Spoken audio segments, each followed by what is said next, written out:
we don't have a quorum at the present time, so we're going to get started here. And as people come in on this cold morning, a couple of spinouts along the way, I'm told, and with our new family-friendly program, we have some members who have children who are having trouble trying to find childcare. Maybe we should do some legislative work this year that might help that. So, members, today we are going to hear from Dee with an overview.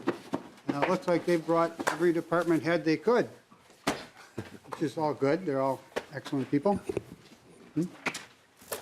Representative Kosnick, do you have a... Thank you, Mr. Chair. I just want to share with the committee that, I left at my normal time this morning, and I got here in the normal 35 or so minutes. I'm so happy about it that I actually had time to stop at Byerly's, and I'd like to share some treats with the committee. Treats? Oh. So if you can keep the traffic off the road here, it could be, a good tradition. I just want everyone to know he was asking about a bill the other day. So.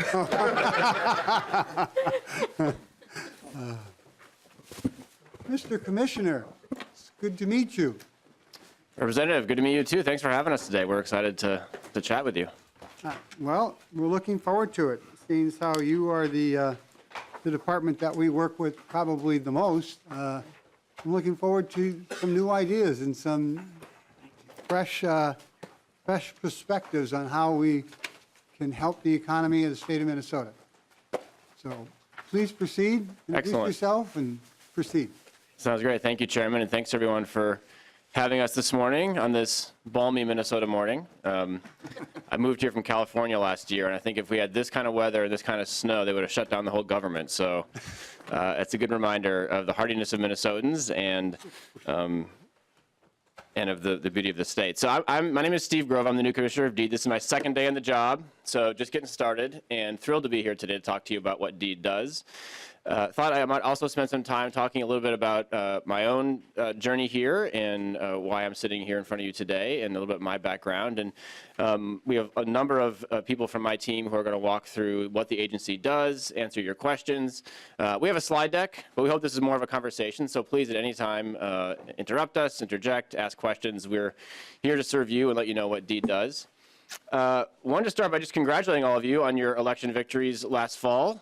Campaigns are hard work, and wanted to congratulate you all on winning your seats. Really looking forward to meeting each of you individually, learning more about your background, your districts, your constituents, what they care about, and how DEED can help. So very excited for that, and this will be sort of our kickoff of sharing what DEED does, but this is just the start of, I hope, many conversations over the coming weeks and months and hopefully years. So I thought I'd start by talking a little bit about who I am and why I'm here. I grew up in Northfield, Minnesota, about an hour south of here. Kiowa's Colleges and Contentment is on our sign as you come into town, if you've ever been to Northfield. Oldest of 4 kids. When I was about 5, my dad started a landscaping business called Grove Landscaping. I just had a pickup truck and a shovel and started knocking on doors in our neighborhood looking for customers, and one customer at a time built that business into something that we as a family were really proud of. And that was kind of my first experience working in the economy. I worked for Dad in the summer, most years in high school and in college too, actually, and getting to see kind of at the ground level what it's like to start a business, to face a lot of the challenges that come with starting a business, to be proud of a business that you started, and really to embody the values that I think great Minnesota business owners do of integrity and customer service and attention to quality. That was kind of my first experience in our economy, was working for Dad down in Northfield. I graduated from Northfield High School in 1996 and went to college at a school called Claremont McKenna College in Southern California. It's about an hour east of LA, very small. I ran track and played football. Playing sports is one of the reasons I went there, in the sense that I was a hurdler and I wanted to be able to run track in the winter without being outside in the cold, so being in California was sort of appealing in that sense. But I had a lot of fun there. I majored in philosophy, politics, and economics. I edited our school paper, traveled abroad to Tanzania for a semester during college, which was a really life-changing experience for me. And after graduation, wanted to see more of the world and work outside of the U.S. And so my first job was teaching English in Japan. I moved to Tokyo. I had taken some Japanese in college, and so it was a chance for me to use Japanese and to get to teach and learn about that country and the region. And so spent a year in Japan teaching English, spent another year or so traveling in Southeast Asia and in India. In India, I spent some time volunteering for a nonprofit that did economic development projects in small rural villages of India. So the idea was to help raise as many Indians over the poverty line as they could by introducing new economic measures into these smaller villages. So they would bring crossbred cows into dairies, they would bring cashew farms into land that had been previously fallow, and help women start small and medium enterprises. And I was there, as an observer and writing case studies about the work, but it was a great example to see how a rural economy in a different country was trying to change the game for their citizens. So after spending some time in Southeast Asia and Asia, I, like any good 25-year-old, moved back in with my parents in Minnesota for a little chunk of time and started looking for work here in the U.S. And that took some time, and had kind of the experience of being working for my dad, but also looking for a job, and saw how hard that could be, and applied a lot of different places, and ended up getting a break to be an editorial intern at the Atlantic Monthly out in Boston. And so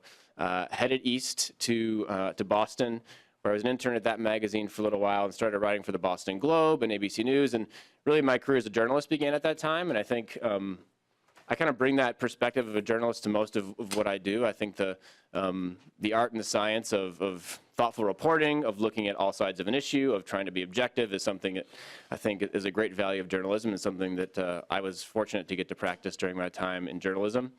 After a few years as a journalist, you could see the industry was changing, and I wasn't sure that being a journalist day to day is what was the right fit for me. And so decided to go to graduate school at the Kennedy School at Harvard out in Boston to get a degree in public policy, and knew that would be an inflection point, but wasn't sure exactly which way.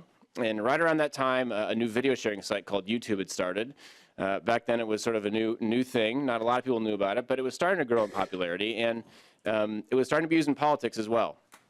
And at the time, it was used more often than not to sort of capture candidates saying something in one venue that in another venue might look off.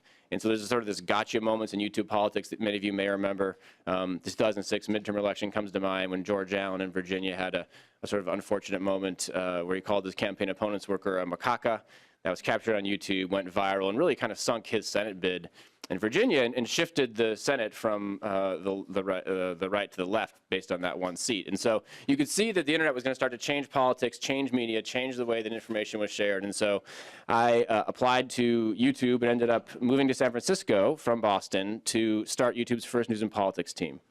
I was, I think, employee 84 or something like that at YouTube, and it was early days, kind of before Facebook or Twitter or other social media platforms were on the rise. And so YouTube was kind of the main new tool that both candidates and news organizations and citizen journalists and activists were using to document their worlds and share information and grow an audience. And it was really kind of a revolutionary moment in technology, where all you needed was a camera and a free internet account on YouTube, and you could have a voice, the same voice, arguably, that a broadcast news station could have. And today that seems just like the reality we live in. Back then it was a very new thing. And so we did all kinds of things in those early days. We created debates where YouTube users were the question askers. We created a nonprofit program that helped small nonprofits leverage YouTube's audience. And we did the first ever social media interview with the President of the United States using YouTube questions. And so all these kind of new traditions that have become kind of part of the new digital ecosystem today, we had the chance to get started at YouTube. And spent a few years at YouTube doing that, and then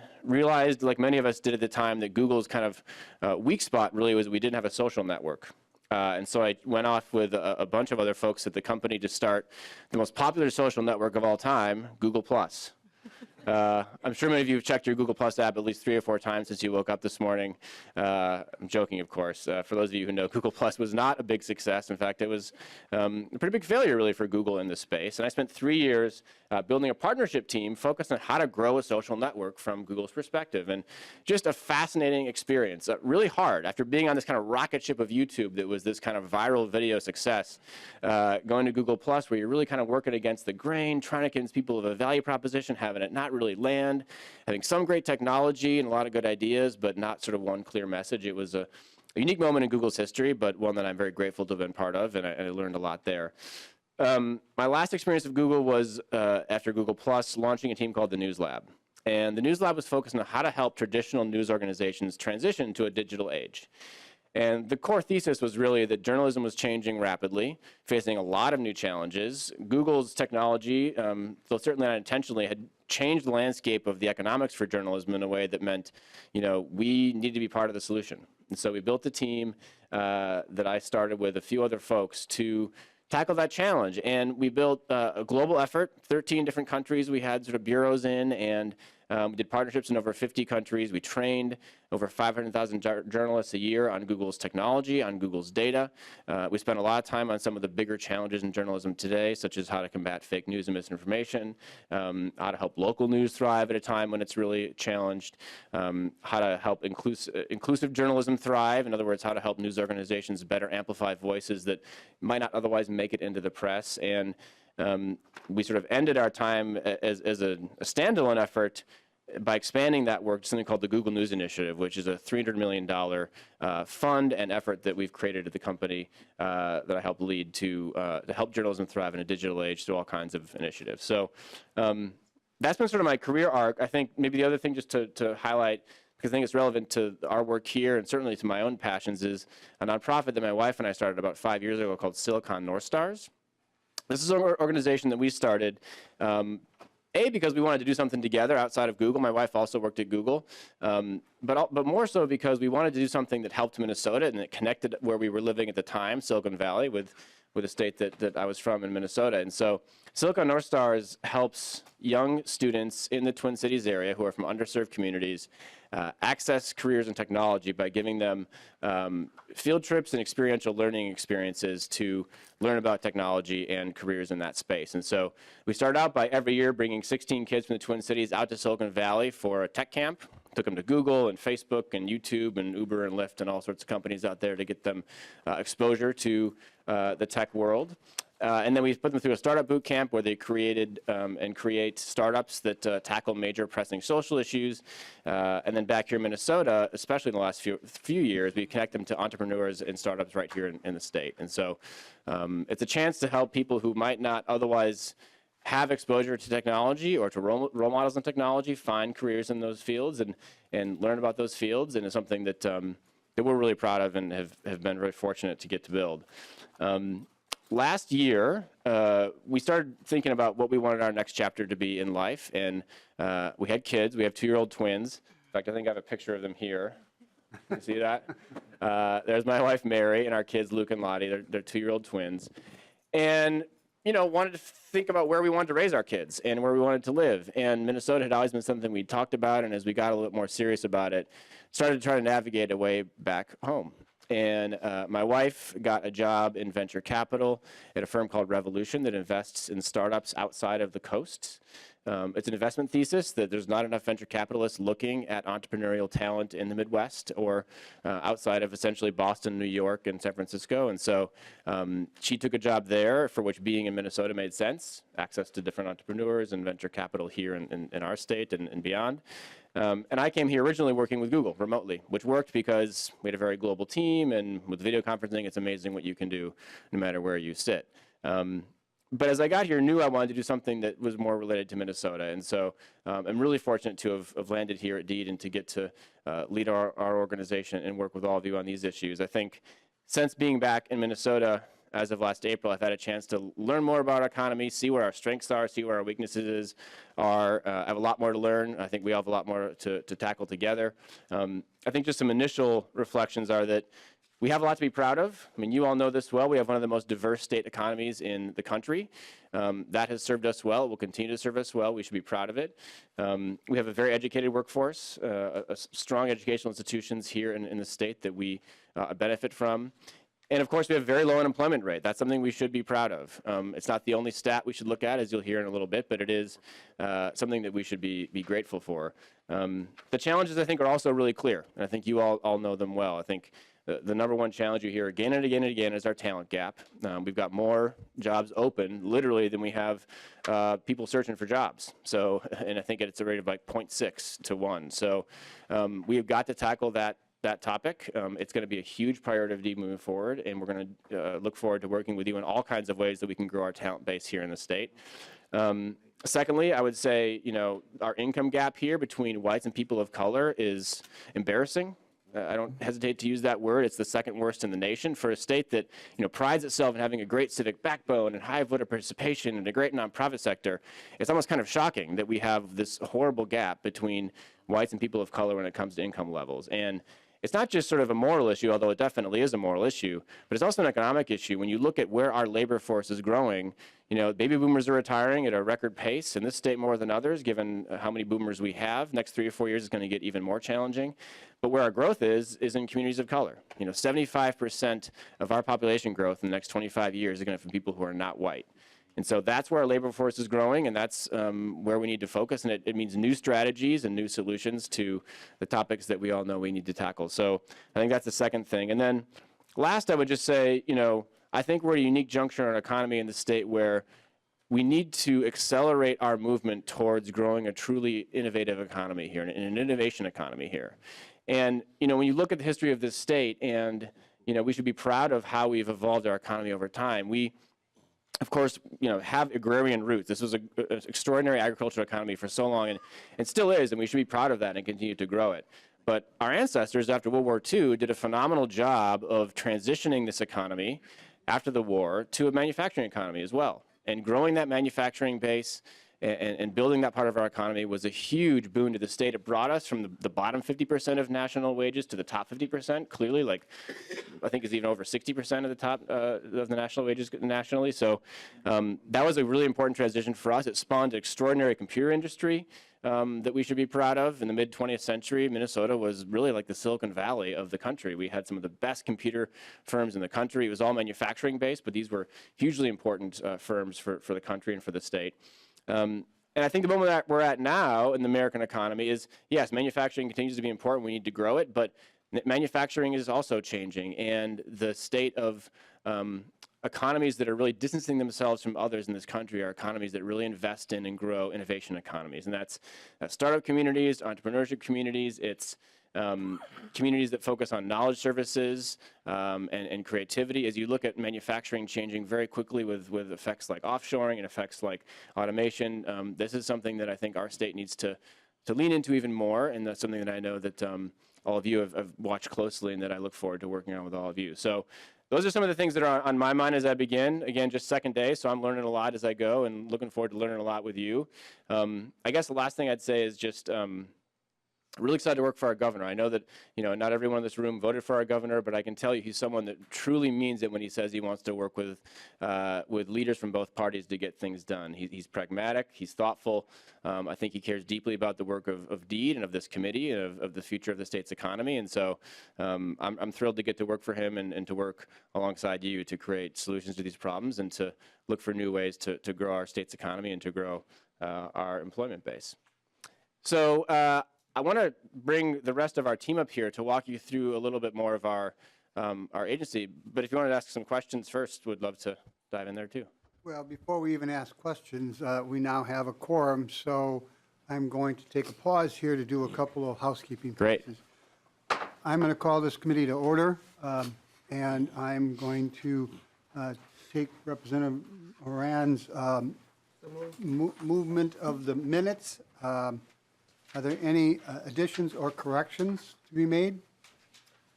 Seeing none, all those in favor of the minutes from January 24th signify by saying aye. Aye. All those opposed, same sign. The minutes have been passed. So, are there any questions for our new commissioner? Seeing none. I'm sure we'll have some comments before it's all over, but. Thank you, Mr. Chair. What was your best time in the hurdles, just out of curiosity? 53:58 was my time in college, and in high school I think it was the 300 hurdles, so I think it was 38:44. I want to say something like that. Yeah. Just on a side note, were you a hurdler in our track? You might have been. It sounds like you might have been. I was, Mr. Chair, but I ran the high hurdles, so I didn't. I hated the intermediates. Yeah, it's a grueling race, Representative. My dear father was a track guy, so I have no idea about track whatsoever. Don't ask me. I will say now that we've all realized because of your work at YouTube and Google that we as politicians have a camera on us at all times and wonder what we're doing and how we dress when we even go to the grocery store. We're all appreciative of it. Why don't you thank you, bring up Chairman. some of your department head? Great, excellent. Well, thank you, Chairman. I'm going to just give a brief intro, and then we're going to bring up our head. So I think you all probably know what DEED is. It is the economic department of the government that helps to grow our workforce and to make Minnesota the best possible states for businesses to grow and thrive. And you'll see how we do that in a moment. The departments you're going to hear from today represent kind of the functional way we tackle that work. We have a department focused on workforce development, which is how we train and grow our workforce across the state. We have a department focused on economic development, which is how we make Minnesota a great place for businesses. We have a research and analysis department, which you're actually going to hear from first, that focuses on tracking the labor market here and giving the best possible information to the public and to businesses to make decisions about their growth. And then we have a newly formed department called Economic Equity and Opportunity that you'll hear about, formed just a couple of years ago under Governor Dayton, to really focus on that issue of the income gap in our state. So, our mission is to enhance the economic success of individuals, businesses, and communities in Minnesota, and we're always looking for the best possible ways to do that.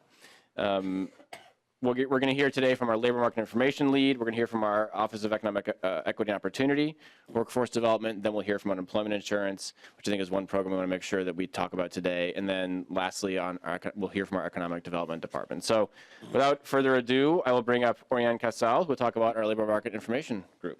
Oriane.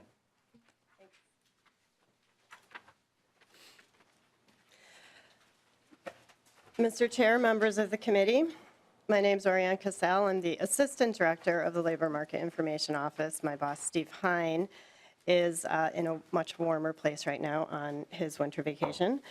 I'm going to talk a little bit about unemployment rate trends. In this past December, Minnesota's unemployment rate was a seasonally adjusted 2.8% compared to the U.S. at 3.9%. The unemployment rate has trended down since the recession. It reached 8.1% in June 2009, and now has been at 2.8% for the past 4 months. The Labor Market Information Office provides data and analysis on the state's workforce and job trends. We regularly produce information on the unemployment rates, monthly payroll jobs gained and lost, industry employment trends, occupational employment and wages, number and characteristics of job vacancies, 10-year employment projections, workforce demographics and trends, labor market outcomes of college graduates, and career exploration tools. Our second slide is on various demographic groups in Minnesota and their unemployment rates, which we also track on a monthly basis. The Black unemployment rate was 5.8% in December. Actually, this is a 12-month average. So this is for the whole year of 2018, but these are preliminary numbers. So 5.8%, the Black unemployment rate, Hispanic and Latino unemployment rate was 4.2%. White unemployment rate was 2.5% compared to all workers combined, 2.8%. And we do have an unemployment rate for American Indians, but it's from 2017, and it's from a different national population survey, and it was 11.8%, so not completely comparable number. Would Mr. Commissioner and Deputy Commissioner, would you prefer to take questions as they come up, or Please. wait to? Pardon? Please, yeah. Representative Dabney. Thank you, Mr. Chair. Good morning. Is it Ms. Casale? Oriane Casal, yep. Thank you. Ms. Casale, looking at these statistics, I'm wondering how the department approaches the issue of the gig economy or contingent labor force, the folks who are driving Uber, sole proprietors in graphic design who are out hustling for excuse me, job after job. How do you measure that? How good a handle do you think you have on that part of the workforce? Can you just get us started on a conversation there, please? Yes, Mr. Chair, members of the committee. I actually, we don't have a very good handle on that. It's very challenging to find data that is actually very clear on what the trends are there. I actually have a coworker of mine who's an economist and kind of is very interested in this area of research here with me. So I think what I would like to do is ask him, Dave Semf, to gather his thoughts together and maybe come up after and talk or something like that, because I'm certainly not the expert on that. Okay. Thank you very much. I appreciate that. Thank you, Mr. Chair. It's refreshing when they tell you the truth and say, I don't know. I don't, I don't do that as well as sometimes I should. Of course, I'm not elected touching that officials one. aren't I'm prone not to touching saying, I don't know. President Kosnick? Thank you, Mr. Chair. Director, I was curious about Minnesota's labor participation rate. We hear a lot about that people simply are, maybe give up looking for work and are not included in the unemployment. Can you comment on that a little bit and give us some insight? Yes, Mr. Chair, members of the committee. The labor force participation rate is actually quite low now. It's down to where it's at 70.2%, which is where we were 37 years ago, last time we were that low. But that's primarily being driven by people exiting work because of retirement. So that's primarily being driven by the aging of the labor force. The other statistics that we have on who is not in the labor force, who are prime age workers, are actually at, pretty much all-time lows. So most people who are prime age workers are in the labor force. We measure, for example, part-time for economic reasons, and that number has been dropping quite steadily since the recession. So the labor market, by all measures, is getting tighter. Representative Song. Thank you, Mr. Chair. What's the numbers for unemployment rates for Asians, Southeast Asians particularly? And why That's a not? very good question, and I can look that up in terms of the other survey that we look at for unemployment rates, and get back to you with that number. Mr. Chair, I just have another quick question. So how are you taking the service, especially in the Southeast Asian community where language is a barrier? How are you collecting information to know who's employed and unemployed? These are both national household surveys done by the Census Bureau and the Bureau of Labor Statistics. These surveys, the surveyors actually, the first time that a household is enrolled in the survey, they actually go to the household, go to that home, and try to make contact with the members of the family to interview them. And so they make sure that they have translators there so that they can communicate in the language that is necessary to communicate in. Thank you, Mr. Chair. We don't actually do that. We're not the ones that actually perform that survey. And members, what I will tell you is, for recording purposes, it's best to get the microphone as close to you as you can when you ask questions or you speak. Please proceed. I think I'm done with my slides. Oh, Yes. is that it? Yes. Members, I have been on this committee a long time. The Bureau of Labor Statistics, or the economics of this particular part of deed, is a wealth of so much information. It's amazing. You can ask them almost any question, and they will have a reasonable answer or be able to find you a reasonable answer. And it is enlightening and disappointing and thrilling all at the same time, all in one day. So please make use of them. They do respond relatively quickly. I've always appreciated what I've gotten from them. So thank you. Thank you, Mr. Chair. Members of the committee, we would next like to bring up Kolu Wilson, who's our Assistant Commissioner of the Office of Economic Equity and Opportunity. Kolu.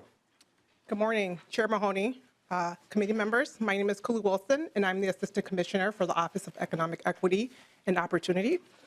The Office of Economic Equity and Opportunity was created by Governor Mark Dayton in 2015 to address the economic disparities in communities of color here in Minnesota. For the past 2 years, we've been working as advisors and guides to leaders and staff in DEED to advance equity in our programs and outcomes. And that work has fell into 3 buckets. We've enhanced dialogue and training around race and outcomes to increase our equity lens in our work. Using that equity lens, we have made changes to our policies, programs, budgets, procedures, and proposals, and that's something we're continuously doing. And thirdly, we've really worked to engage diverse stakeholders in our decision-making processes.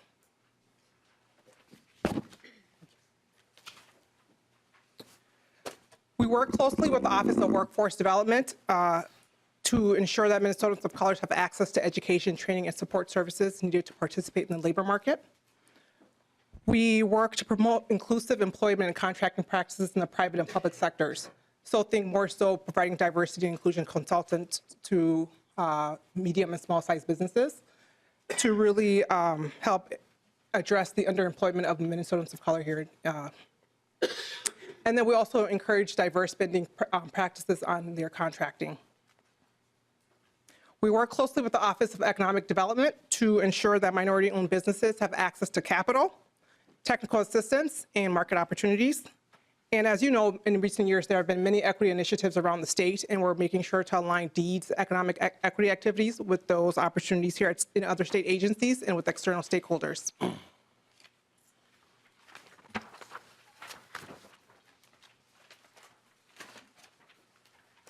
Some of the major areas that we've worked on in the recent years are the equity grants and community review panels, which I'll explain a little bit later. We've really also worked to advance DEED's diversity and inclusion practices, both internally and externally. We chaired the Emerging Entrepreneur Board, which works to improve business conditions for minority, women, veterans, economically disadvantaged, and people with disabilities. And lastly, we oversee DEED's community relation function with diverse communities.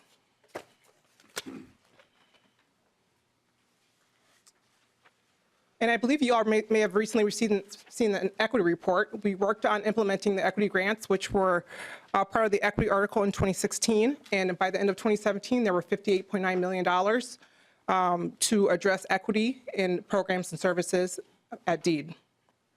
These programs focused on assisting Minnesotans of color, women, youth, people with disabilities, and overall, we've helped 15,000 businesses and helped provide services to 50,000 workers across the state. We administered the grant-making process with robust stakeholder engagement, including informing program development, and we included community members in our grant selection process. That's just a quick overview of our office, and I look forward to your questions at the end. Thank you. Are there any questions? Representative Moran. Thank you, Mr. Chair. In regards to your equity article and the dollars that you spent, do you have any numbers on the number of people who were served because of those services? Yeah, so overall there were 50,000, but specifically as it relates to training and employment training services, there were 6,000 that were entered into our Workforce One, which is our case management system. But overall, there were 50,000. There were some types of services that just will not be entered into our case management system, like youth, for example. Some of the support services may not have been entered. But on the equity report on the second page, you will see a summary of the demographics of those that were served that were entered into Workforce One, where we can get more information on those individuals. All right, thank you. Are there any other questions for Representative? I'll go with Sundin first. Thank you, Mr. Chair. To the testifier, you mentioned you promote inclusive employment and contracting practices in the public and private sectors. Can you give us an example of contracting practices in both the private and public sector? What are those practices specifically? Yeah, so we work closely with the Office of Equity and Procurement at the Department of Administration. I serve on the Contracting Practices Committee and working to implement the sorry, I'm blanking on the, sorry, I just went blank. But why am I blank? Sorry, I'm blanking. So, Procurement office. thank you, yes. So that's one example, and we're doing that internally at DEED. And DEED has a lot of, and Commissioner McKinnon will speak a little later, but we have a lot of business finance programs, so we're working to ensure that our finance programs are connecting with our equity and procurement program to ensure that minority businesses and women-owned businesses have access to capital. So that's one example. Thank you. Thank you, Mr. Chair. Representative Dabney. Thank you, Mr. Chair. And Ms. Wilson, as you look at the businesses created under the equity article and the individuals trained, do you have information on what sectors of the economy those businesses were started in and those individuals were trained in? I'm just wondering, were they more future-oriented businesses and jobs? Growth potential, I guess, is maybe what I'm looking for. Can you help me with that at all? Chair Mahoney, members of the committee, yes, we can, but I would prefer to gather my thoughts and gather all that information and provide it to you, if that's okay. Apparently, it's my day to stump the assistant commissioners. That's just fine, Ms. Wilson. Yes, thank you. It's a lot of programs, so. I believe it. Yeah. Thank you. Better than some of your days, sir. I have a question or two. I don't see the page number here, but the employment and contracting practices and the access to capital management skills and market opportunity. Do you do more, is that an internal operation, or do you do more of it through third-party vendors? So I saw one of the small business advisory groups here in the committee. I know there are 1,000. We help small businesses become better businesses. And each and every one of them actually shows up in my office lately. Is it more third-party, or do you actually do some of that through the internal workings of the department? For the business financing, we work with culturally specific lenders through our Emerging Entrepreneur Loan Program. And Commissioner McKinnon, who is the Economic Development Commissioner, can probably speak to that a little bit better when he presents. But we provide the grant through third-party lenders, yes. And when you provide those grants, what is your, how do you determine whether it was a success or not? Who is your evaluator? Is it the third-party vendor, or do you have an internal organization that does assessments of what these third-party vendors are doing and how successful they are? Chair Mahoney, thank you for that question. I will let Commissioner McKinnon answer that when he's up here, if that's okay. I think he would be better, the better person to answer that question. He's always fun to spar with, so. Do you want to just come up and answer right now? No, he can get. You're fine? Okay. All right. Representative Moran. Thank you, Madam. Thank you, Chair Chair Mahoney. I just want everyone to Mr. Mooney. understand it's at 20 below zero. Apparently, many of us have brain Freeze. Brain freeze. To the testify. So in 2014, there was like an outcry of black wages falling by 14%, and because of that, the governor introduced some equity dollars to go into the communities of color to really do all the things that it was set forth. And so in 2015, something was created. And here we are in 2019. And we know that, you know, the unemployment rate for African Americans are still like at 5.8% with other communities of color. And that if we want to see a return on our investment, it doesn't stop with like one-time, two-time funding. It has to be a consistent pathway to bring people trained into the workforce. So is that a commitment of DEED to continue to ensure that we are training, educating, and creating pathways around small business and others to ensure that we have a growing, educated, trained workforce of people of color? Absolutely, Representative. Yeah, no, it's as I said in my opening remarks, it's a big priority of ours, and I think, as you probably saw in the governor's campaign and in his first few weeks in office, it's a big priority of his. His first act, as you probably saw, was an executive order focused on this exact issue. So I think it will be an issue. It will be a focus of ours. We're going to look for ways to get behind what's working and to do new things in areas where we feel like we can make a difference using new strategies. And it's something that we don't want to just have exist within Assistant Commissioner Kolu and her office, but also across the entire department. This is not a topic that you can sort of silo away into one bespoke initiative, but it has to be part of the culture of DEED and the culture of our state's efforts to grow jobs and to do better training. So I think we'll take that perspective as we go forward, and we'll make it continue to be a top priority and look for new ways and talk with you about new ways we can do better. Mr. Chair. Representative Moran. Well, I just want to thank you for that commitment. I lost my thought again.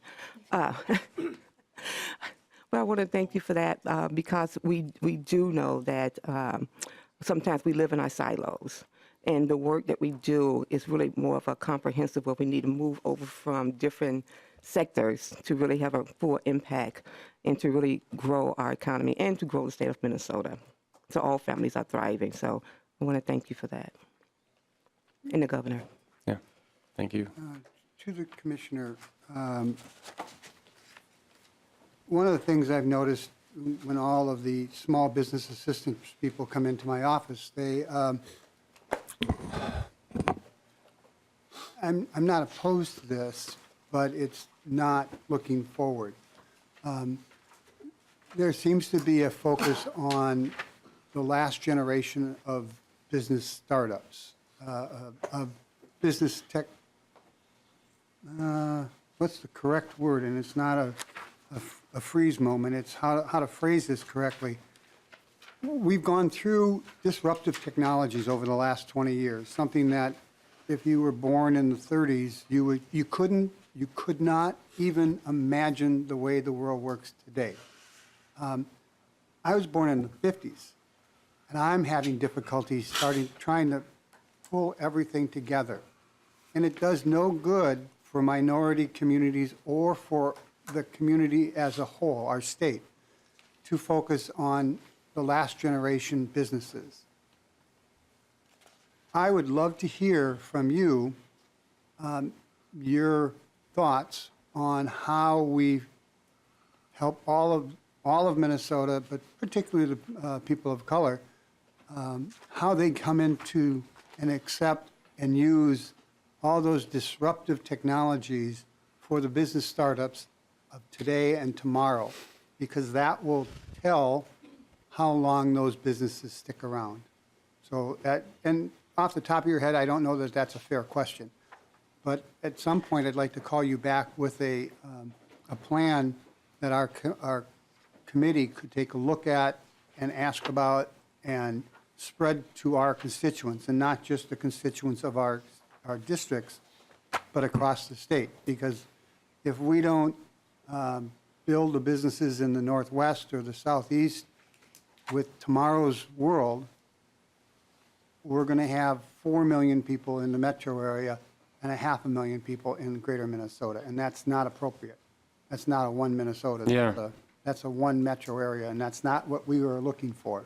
So at some point, the next couple, 3 weeks, because our deadlines will be coming up soon, and that will be part of how I hope to engage the committee in building our budget, is looking Yeah. for the businesses of tomorrow. Mr. Chair, thanks for that. And if I could just briefly, I think you stated it just perfectly. And, you know, I think we should come back, and we would be eager to come back and discuss this exact topic with you with ideas of our own, but also to collaborate with you on ideas how to tackle this. I think one of the reasons it's so important is not only that you want to see minority communities create businesses that last, like you want to see any community create a business that lasts, but it's the jobs and technology pay more.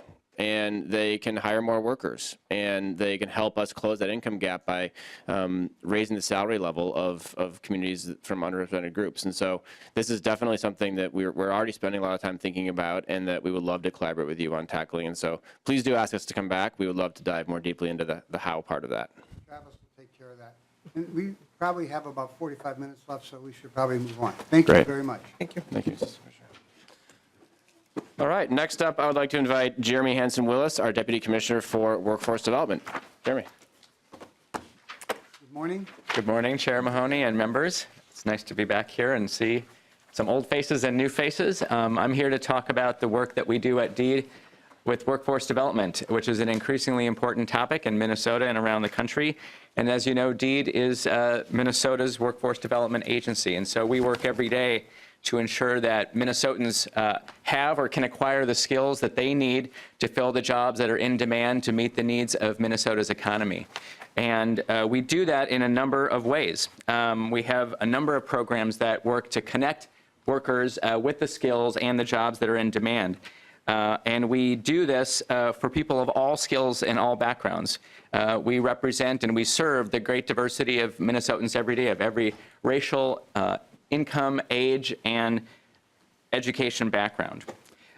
We have two customer groups. We serve both the job seekers and career seekers looking to advance their careers, and the businesses that are looking to meet the needs of their growing workforce.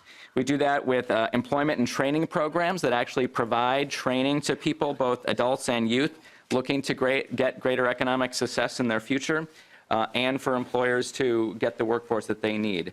We also specifically operate programs for some priority populations. One for us that's important, in addition to the communities you already talked about today, are people with disabilities. So we are the agency that houses vocational rehabilitation services, which provides education and employment services for people with disabilities to help them find market rate in employment across Minnesota. That also includes providing employment services and other wraparound services for Minnesotans who are blind or vision impaired. We also operate Minnesota's unemployment insurance system to ensure that workers, employers, and communities are able to withstand periods of economic downturn, 35 days or 35 months, whatever it may be.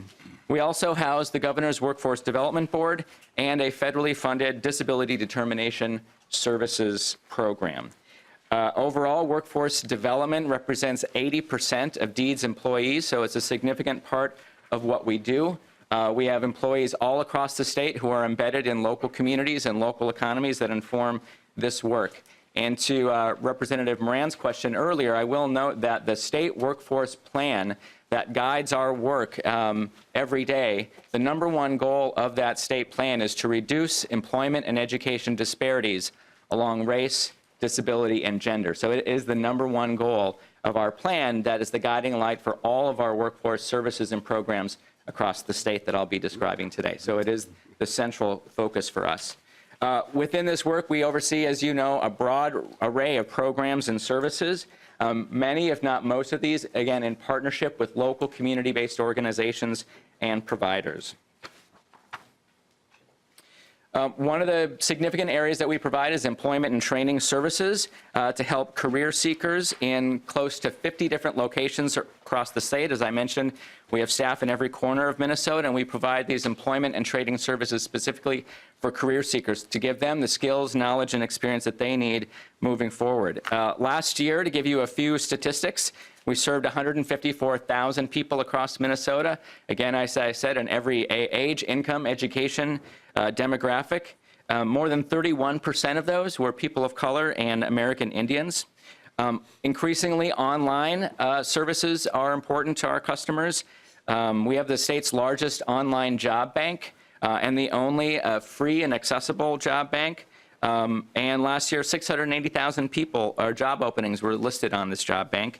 Career seekers conducted 2 million searches, and employers and career seekers together searched for 6,200 on average jobs per day, so over 2.2 million jobs. So the online world is where people are at, and we continue to have the largest job bank. So even with all these new players that you see coming into the marketplace, Indeed and Broken Glass and even Google, Minnesota's online platform still is where most people are. We took a major significant transformation. We began a transformation over the last year of 2018 and 2019, where Deed and our workforce system partners across the state are transitioning to a new brand called CareerForce, a new unified brand that represents Minnesota's workforce and career development system and talent matching resource. Just briefly, there's really 3 components to this overall plan. The first is a unified brand that brings together the multitude of Deed programs, all of the local workforce board supported programs, and the hundreds and hundreds of community-based organizations who contract us to provide this work every day. As you can imagine, if you're a career seeker or a business navigating all these different, literally hundreds of organizations, not realizing that they are all actually connected together as part of one system. And so the unified brand will tie together all of those organizations and efforts so that our customers understand that there's one door. It's called CareerForce, and it is the point of entry anywhere in the state or any demographic group that you might come to. The second component of that is with the new name and identity is it improved service delivery. And so not only are all the workforce centers around the state being rebranded over these coming weeks and months as CareerForce locations, but when someone walks into a building with a different name on it, we want them to have a different experience. And so this rebranding has really been a new framework for customer service improvement across the state, and especially one that better meets the needs of our diverse population. And the third component of the rebranding is a brand new, I believe, national model website called careerforcemn.com, which is the first of its kind in Minnesota and really nationally online experience where job seekers or businesses can access our system online, can get access to programs and resources that meet their needs all across the state. And it's all new, so keep an eye out for it. Now, within these 50 different locations across the state, we do provide employment and training services on site in these nearly 50 CareerForce locations. Last year alone, we had more than 65,000 visitors. We provided 7,000 workshops to 27,000 attendees. So a lot of what the public uses in our system as they go to resume writing workshops or creative job search workshops, where they can not only meet other folks looking for work, but they can get tangible skills that they need to advance their career. Now, in addition to the kind of universal career counseling and job search services that we provide, we have a number of targeted programs to specific populations and communities. Many of you are familiar with our dislocated worker and trade adjustment programs, which serve people who are laid off through no fault of their own to get back on their feet and back on their career. We have a Pathways to Prosperity program, which is our largest and marquee and 100% state-funded program that works to ensure that populations with barriers to employment, those hardest to employ, can get the education, training, and support that they need to not just get a job, but to get a job that we know is in demand in the marketplace and filling real marketplace needs. And the Pathways to Prosperity program does that. So we have broad programs as well as those that target specific populations for training, education, career counseling, and job search for both youth and adults. Now, as I said, we provide services and training not only for career seekers, but for businesses, our dual partner. And we remember every day that businesses are the ones and employers are the ones who create the jobs every day that we're trying to get Minnesotans to fill. And so we work very closely with businesses all across the state. And really, I would say 3 areas. One is we provide resources, financial resources, grants, either grants directly to businesses to help them train their current or future workers, or we provide funding that is in partnership, like our Pathways to Prosperity program is a partnership of a community-based organization, a training provider, and a business. And so indirectly, businesses can get grant money to ensure that they have a trained workforce for today and into the future. Second, in a growing area, is we provide consultation to businesses to ensure that they are having the knowledge and information that they need. A lot of businesses, especially small and mid-sized companies, do not have a robust human resources department, and they don't have the capacity to think long-term about what they need to do to make sure that they have the talent that they need. And so we spend a lot of our time working with businesses to connect them with the job seekers that we're working with, but also to help them think strategically off into the future.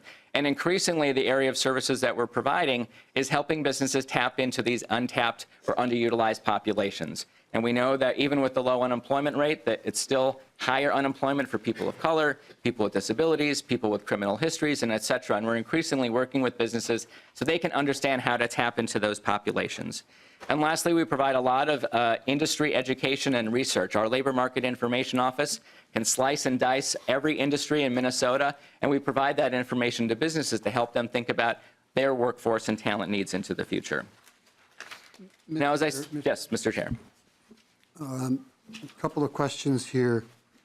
Well, actually, I'm going to bring these up. It's a funding process. The dual training competency grants, thought that went through the higher education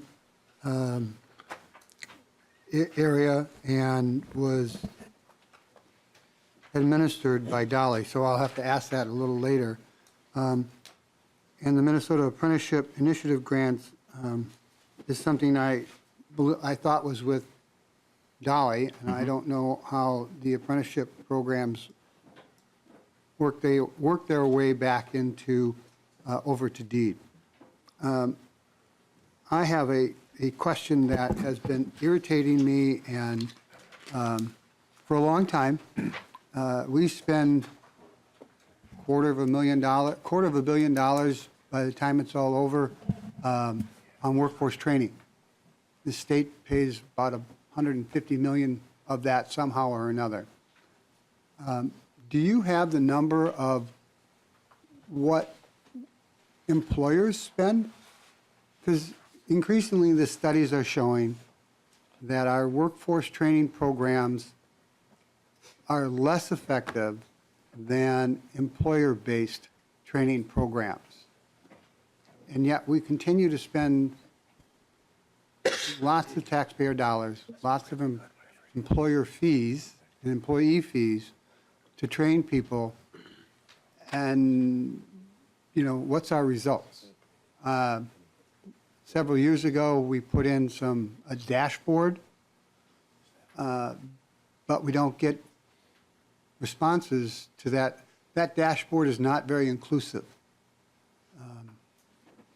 Comment on either one of those? Yes, Mr. Chair, I can comment on both. You're right that the apprenticeship programs are housed in the Department of Labor and Industry. They are a very close partner of ours, and so we work together with them on this front.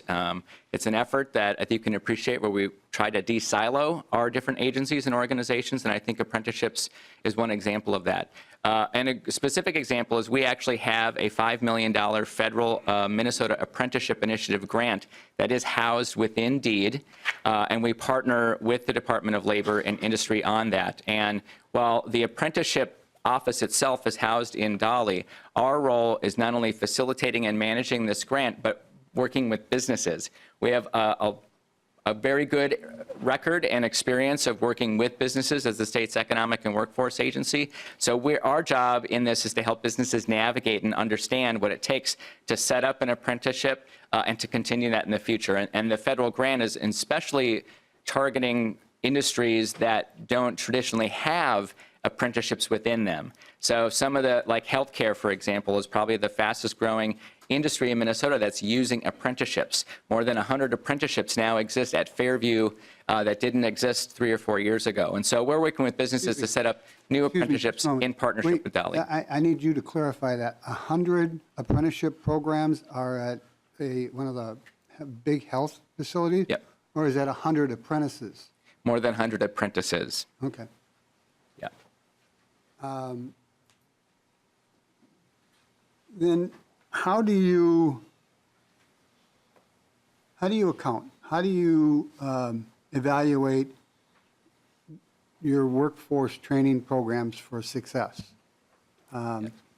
That's a question that dashboard does not, it's not very fulfilling for me as I've looked through it more than I really care to anymore.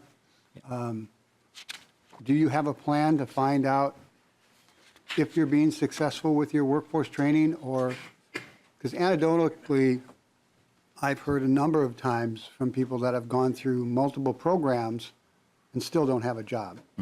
And that is a frustration. Or looking at the statistics, they're going from $14,000 to $18,000. And frankly, $18,000 a year in income is still well below the poverty level.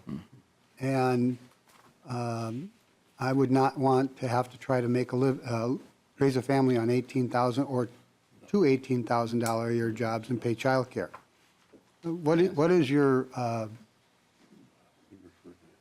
thoughts? What are your thoughts on the accountability that you have now, and do you have a plan to enhance that? Yes, Mr. Chair. An important topic and one I think we grapple with and are constantly looking for new ideas to improve. It's an area where you can't continue to improve enough.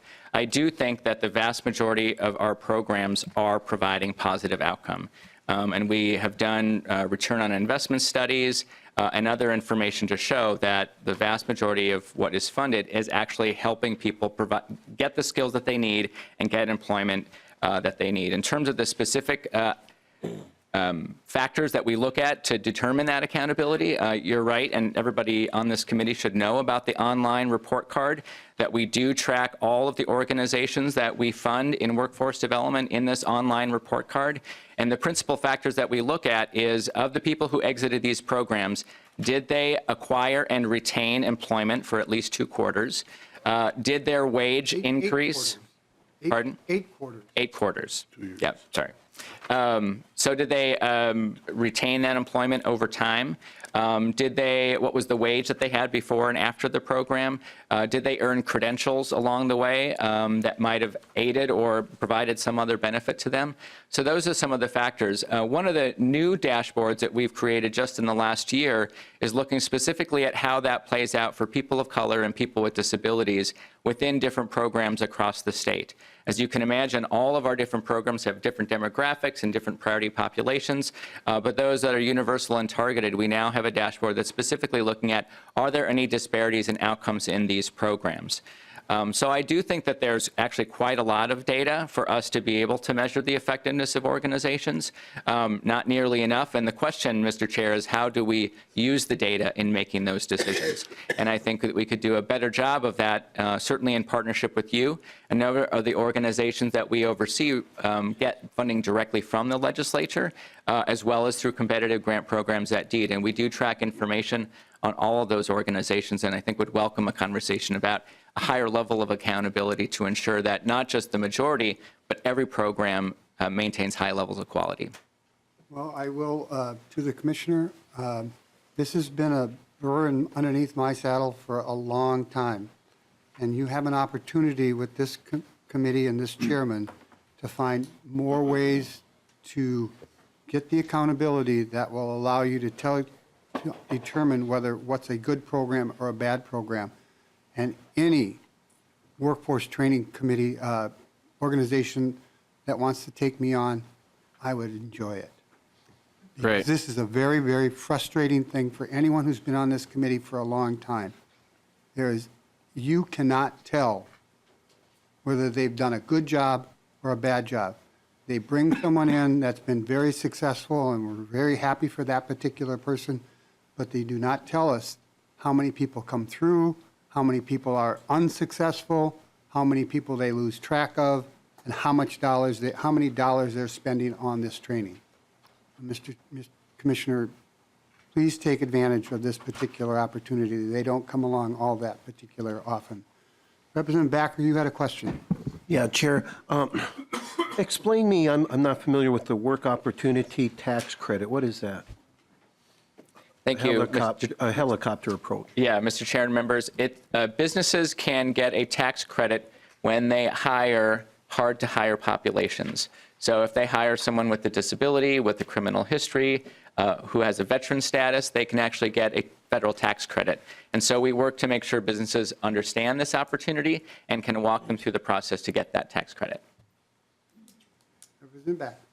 Thank you. And how do you do that? You know, like in the district I represent, 12A, I would assume a lot of people are not familiar with that work opportunity tax in a lot of your programs because we're on the other side of the state. Yeah. Mr. Chair and members, I would welcome you to join us in that effort. I think that you're right, that not nearly enough people know about our programs. Part of the effort of Career Force is to try to change that. One of the communication challenges we had is when we had hundreds or dozens of different organizations trying to communicate that what they do, it was very confusing to the customer. And so to have a unified brand that every organization, every part of the state says, Career Force is the place to go, makes it simpler for people. But I think we have an ongoing effort to make sure that businesses of all kinds understand what we do. We do a lot of outreach to chambers of commerce, to business associations. A lot of businesses do find us and make their way to a Career Force location, but we're constantly trying to use every communication avenue that we do. We'll do presentations, consultation, or any other means of communication to let folks know about the programs that we have to offer. Representative Backer, did you have a follow-up? No, that's it. Thank you, Chair. Thank you. Representative North. Mr. Chair, welcome, Commissioner and Deputy Commissioner. My question is the Workforce Innovation Opportunity Act and how we utilize that resource at the same time looking into a district where there's so many folks who are limited English proficiency. How are we tackling that with the AB program through that initiative? And how is DEED really looking into the potential to bring people who have limited English proficiency to find jobs that are sustainable? The other piece that I have is I'm biased, and my background is computer science, and I've been, I want to see technology. You know, it's not only training folks to understand technology, it's how we can help folks create the jobs for the future. When I talk about that, there's no collaboration, there's no integration from schools to the workforce and colleges and so many other things. The siloed system that we keep on talking about, the interagency collaboration from schools to workforce to DEED to DHS to many entities. Do we have something going on right now to discuss about how we can really frame the interagency collaboration? Thank you. That's a quick little question. Well, Mr. Chair, Representative Noor, thank you for that. I'll answer the first part, and then I'll leave it to our deputy to answer the first question you asked. I agree with you. I think computer science is incredibly important for our students to learn and for the future of our economy to embrace. I think, and not just as a sort of techie skill, but if you look at what computer science education does, it's a really robust analytical skill set that you learn when you learn computer science. I myself am not a computer science major, but of course, having worked in tech for so long, I've worked with hundreds and thousands of computer science majors, and I think it's like the foreign language of the 21st century that you got to learn. You know, used to say you got to learn Spanish or Chinese. Like computer science is sort of that new language that I think we need to be thinking about for our students. So, no programs to share at this point or initiatives, but we'd love to work with you on them. And knowing your background, I think could learn a lot from your thinking here as well. And I think you're right to point out that this isn't just an employment issue or something that lives within DEED, but it crosses different departments and is a robust topic that requires more than just our own department here at DEED to tackle. So thank you for that. Mr. Chair, representatives, I'll provide a high-level answer to your questions, which are actually not complicated but complex, and we'd be glad to spend some more time with you. You mentioned the Workforce Innovation and Opportunity Act.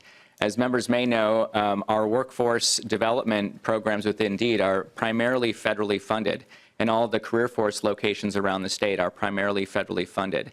And all of that federal funding goes through, and because of the Workforce Innovation and Opportunity Act, which was passed in 2014 and was an update on similar laws that have existed for generations. So it not only provides the funding, it provides the framework for Minnesota's workforce development system. So when the state provides additional resources, like for dislocated worker or vocational rehab services, into those important programs, it's still based on the framework and the structure primarily laid out in WIOA. So it is a very important piece of legislation that frames our work every day. And it is the plan that we wrote in response to that legislation I noted earlier about our state plan with the focus on reducing disparities in our system. And so WIOA itself is a several hundred-page law with several thousands of regulations, so it's not possible for me to talk about all of the different ways that we address, but that's why our strategic plan was so important, because we needed a filter around to say that disparities was the lens that we were going to view that entire law. And so there are a number of ways that we're addressing populations, including populations of color, immigrants, and people with limited English. Adult basic education is one component that's not inside DEED, but in the Department of Education that is also part of WIOA. So it's a core program of WIOA that's not in DEED. So of course we have to have a close working relationship with the Department of Education. In some places around the state, the adult basic education facility is co-located with our career force location. And even when it's not, we have very coordinated programs. Some of our Pathways to Prosperity and Career Pathways programs are co-coordinated with both adult basic education and our local career force centers. And also when you go into any career force location, we have on-site and telephone services that can provide services in multiple languages. So we do have translation on-site in every location to ensure that people with limited English can get the same services that they need or get connected then to intensive services. And our online platform not only is available in translation in multiple languages, but part of the reason of the online platform is that anywhere in the state that you need culturally appropriate services, you can find it through the online portal. Thank you, Mr. Chair. Representative Haley. Thank you, Mr. Chair. A couple of questions, if I may. First, Jeremy. And then we're going to move on. Okay. Got a couple other places to go. Jeremy came to my community a couple summers ago, I think, to help educate our folks on the various programs of DEED. So thanks. Good to see you again. Yep. Question on career force. Is that connected to our post-secondary institutions so students can see where is the job demand, what are the labor rates, and make decisions, again, on their academic career based on good information? Is there a connection there at all? Yes. Mr. Chair and members, yes. At this point, it's more indirectly, but over time, all of the community colleges can have a presence on the website. One of the really interesting aspects that's first of its kind is when you go on careerforcemn.com right now, and you register as a career seeker, and you answer a couple of basic information so we get a sense of what industry, what kind of occupations are you looking for, we can automatically pull up customized labor market information about that occupation and that industry in your region. So if you're interested in nursing in St. Cloud, and as soon as we discover that, the customized labor market information about you lets you know what's the demand for that occupation in your area, what are the jobs that are listed in that area, what's the education provided, and what are the kind of educational institutions in that region. So it gives a lot of that information to the customer, and over time, we just began rolling out this website on December 1st, so it's still pretty new and we have a lot of enhancements in the works, and over time, I think that we'll have more of those kind of community partners directly on the site itself. But it certainly has that capacity. Can I ask another question? Does it link with real-time talent, the work that's been done in the private sector on this same area? Yes. Thank you for the question. Real-time talent, for those of you who are aware, is a very important partner. I represent DEED on the Real-Time Talent Board, and so we do work to ensure that our information is used in tandem. I think the greatest benefit that Real-Time Talent offers is their research, and they not only use labor market research, which and arguably is more comprehensive, but it has a time delay. Real-Time Talent's focus is on looking at real-time job posting information as it's available today and combining that analysis with labor market information. So they give a slightly different flavor of information, and so we do work very closely with them and have talked about how to engage them onto the website in the future. They're not located on the site right now, but the community partners area is the area that's going to be grown out the most over the next year, and that would be a great fit for them.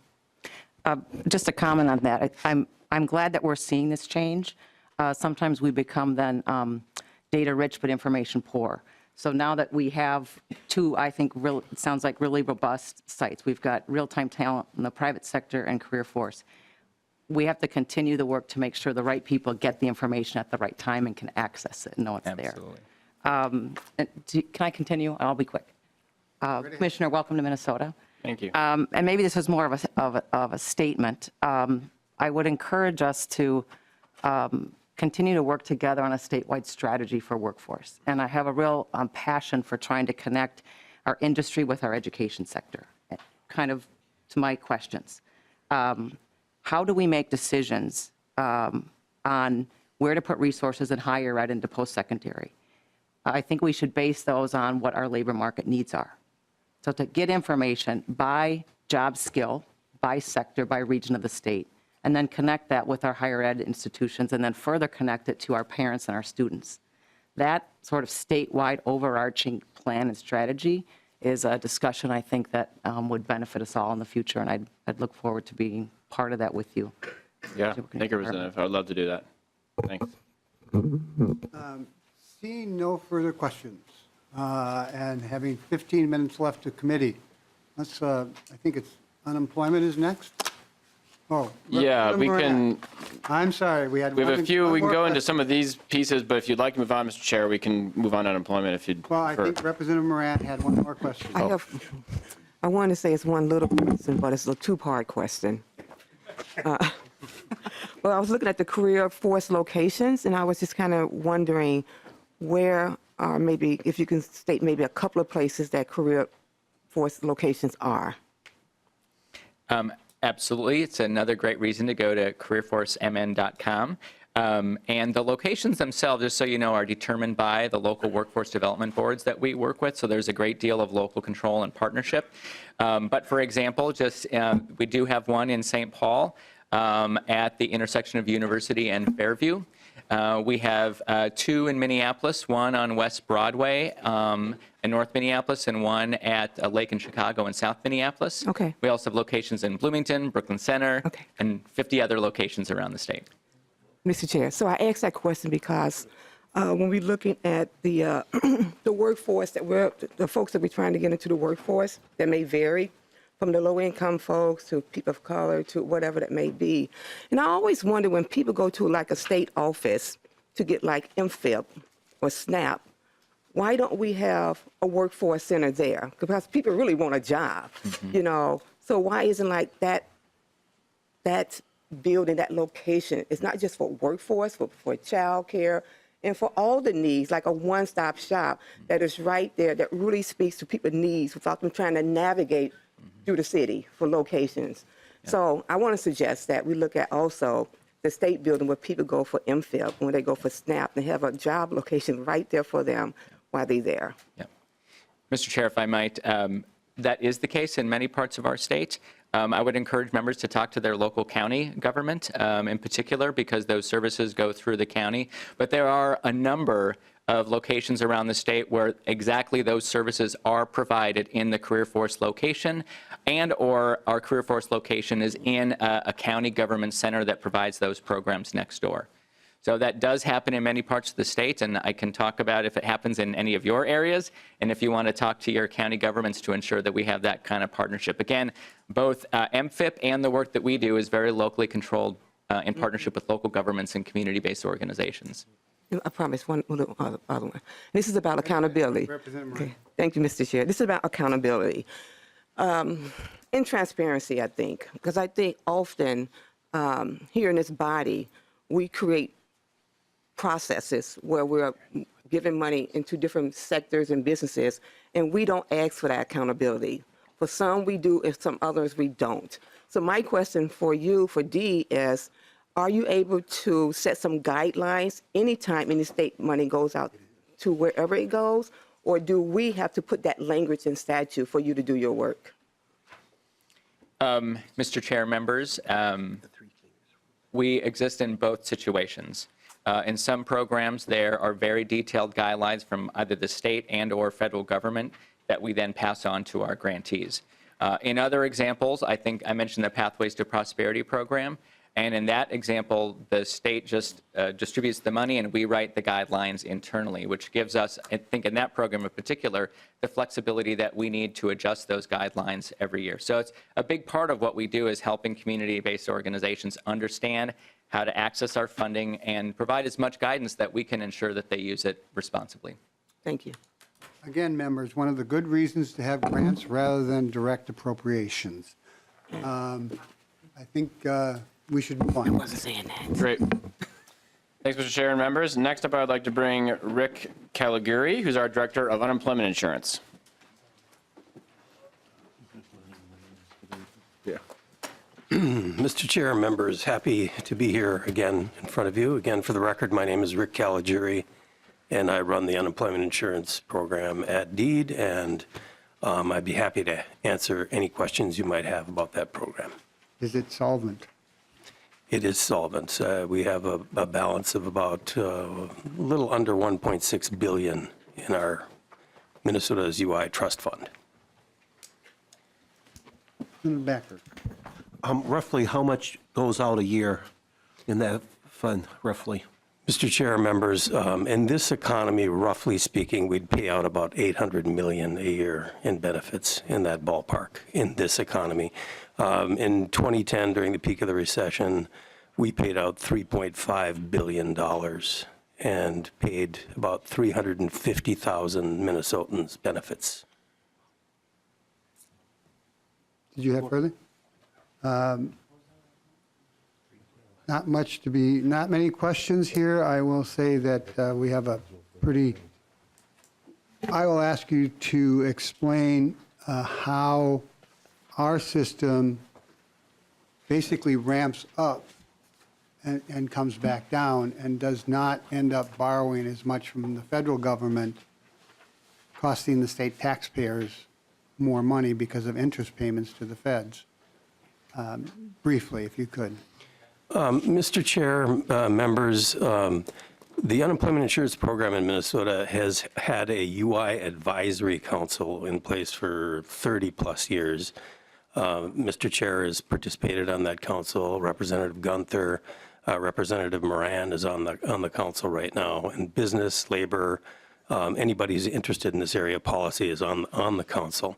And through that council, we have kind of crafted the legal structure of the unemployment insurance program in Minnesota.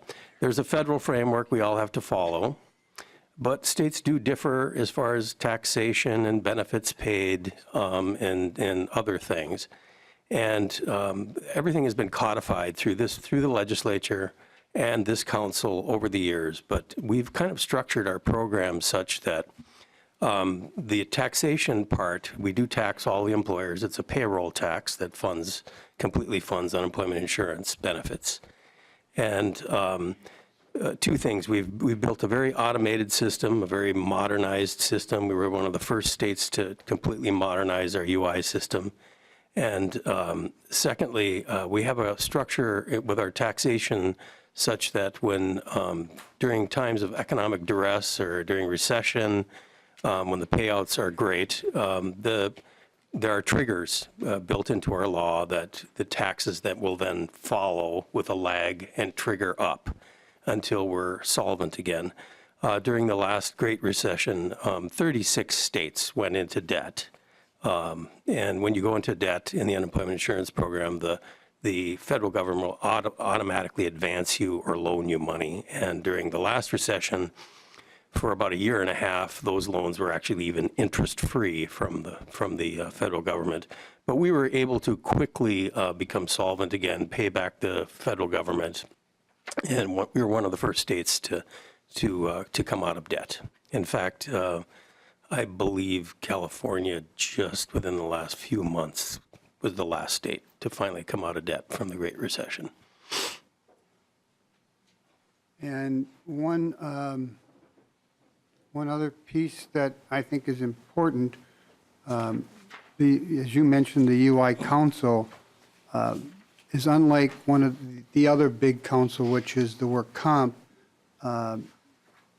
Members, much of what comes to us in terms of UI legislation goes through the council, but it is not mandated to go through the council.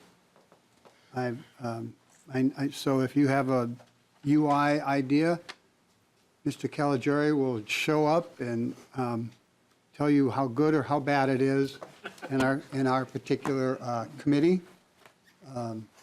So when you hear that it has to go through the council, because that's something that's quite often said on UI, it does not. Bring your bills forward on it. Some will pass, some won't, and he will lose more hair.